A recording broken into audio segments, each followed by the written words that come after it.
Writer and thinker Malcolm Gladwell, in his book Blink, describes how human beings identify one another, much like animals determine whether other creatures are friend or foe. He calls this thin slicing, and posits that on first encounter, within fractions of a second, people assess others based on unconscious observations of body language, posture, eye contact, etc.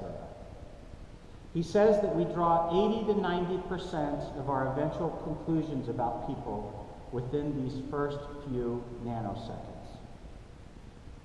In 1986, Lita walked into my office on 35th Avenue between Bell and Greenway in Glendale, Arizona.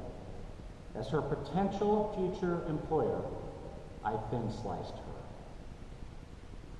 She was skinny, athletic, and wore black spandex pants and a black matching workout shirt with bright pink, blue, yellow, and orange markings. She had a towel around her neck and explained she hoped I did not mind that she had just come from the gym. She was full of boundless energy and motion and created the impression at once that she seemed to be colliding from one thing to the next. Her eyes were penetrating and locked into mine while I spoke, never once wavering in their focus. She seemed to have an inner strength, but I could not figure out whether she was self-assured for good reasons or if she just didn't know any better. I noticed that her face almost froze entirely when I spoke, like she was looking and watching intently so she didn't miss anything. Her eyes studied me intensely. When I finished and she began to speak, I saw her expressions, her take on what I had said.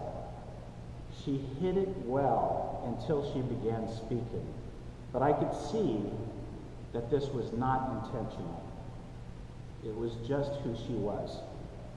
She wanted to drink it all in. She was present in the moment, full of fire. The pools of her eyes exposed many things at once. She was deeply curious, ambitious, not necessarily for money, I would later understand, engaged, thoughtful, and steadfast. I could immediately see that this was someone who would listen well and not give up. I hired her on the spot, and so it began. As we worked together, we became friends and ultimately important allies. Lita tried hard, and she accepted criticism and input well. As she grew professionally, I saw that her unvarnished, strong approach to things tended to part waters. On the left were people who did not like her, and on the right were people who loved her immensely. There was no in-between. Sometimes she would be pained about the ones she could not connect with. I gave her my typical, mature, spiritually based counsel. They can go to hell, Lita. Forget them. When my daughter Liza was born, my firstborn, Lita became part of something bigger. She was part of my growing and becoming a father. She held a party for Liza soon after she was born. I can remember Lita holding Liza in her arms on a balmy Arizona afternoon, out on a patio overlooking the mountains. Lita was guiding me to a deeper life connection with her, and eventually with her husband and sons. John did not get to choose his best man when he married her. Lita told him I would be next to him, that I was the only one she trusted to stand in that sacred space. I did not understand what she meant fully until I was older. But I knew that Lita was always beckoning me to a greater version of myself. She did that to all who knew and loved her. She was always telling our stories back to us in her nomenclature, narrating how we were growing, becoming, and how God was working in our lives to shape us and to love us more deeply. I saw Big John's silent strength as he accepted me, a visitor. I could not have known it then, but John and I would voyage together in ways only the two of us can understand and share, and became brothers apart from Lita. I have always admired John's patience and acceptance of Lita, and of the things in this life he has faced up to and endured. I said to John a few months back, trying to show him sympathy in a given situation, that Lita could be bullheaded and confrontational at times, even abrasive. John quickly and quietly asked, "Where do you think she learned that from, David?" I loved teasing Lita, and she loved it when I did. When we were younger, in our mid-20s, I would tell her at work that she was like a young colt out on a racetrack, and I was trying hard to get her into the starting gate. And when I did, and the gates flew open, she would get all excited and start jumping up and down, and I would have to point down the track and remind her, "No, Lita, don't jump up and down. Run that way." She would laugh and laugh.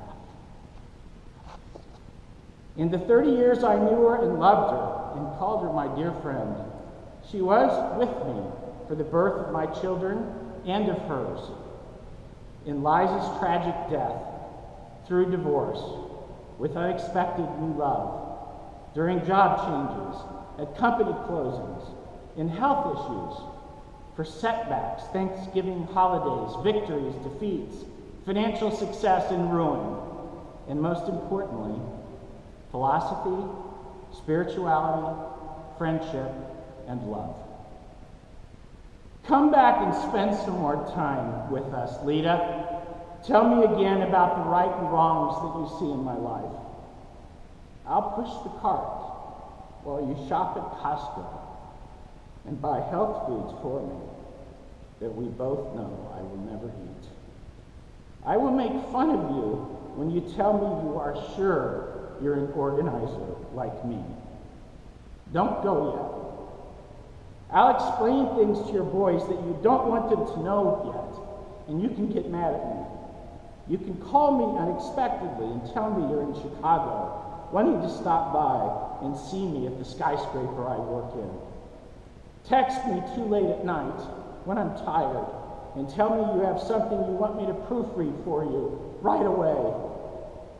Call me and urgently describe you have had a dream that God himself implanted in your sleep. A vision that prefigures a great event to come in my life, an occasion of profound meaning. Let me see your reassuring eyes on me. Let me hug you. Lita, Lita, Lita.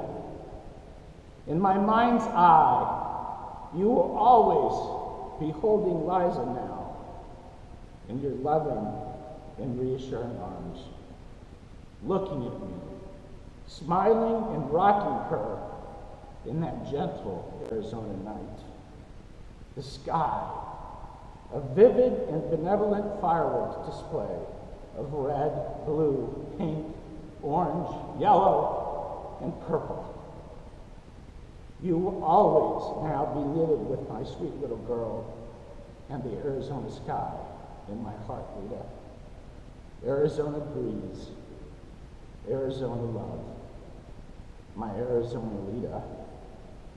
Hold on to her tightly and gently for all eternity now, and feel our red love, our blue admiration, our pink wonder, our orange gratitude, our yellow peace, and our purple longing and anticipation for you. Keep close to the edge of your new world and ours, so I can find the two of you when I arrive there soon.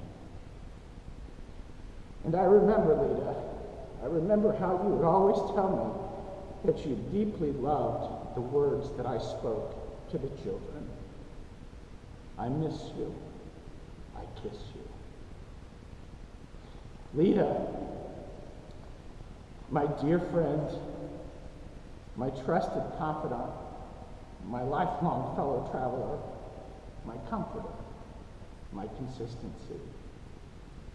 I miss you, and I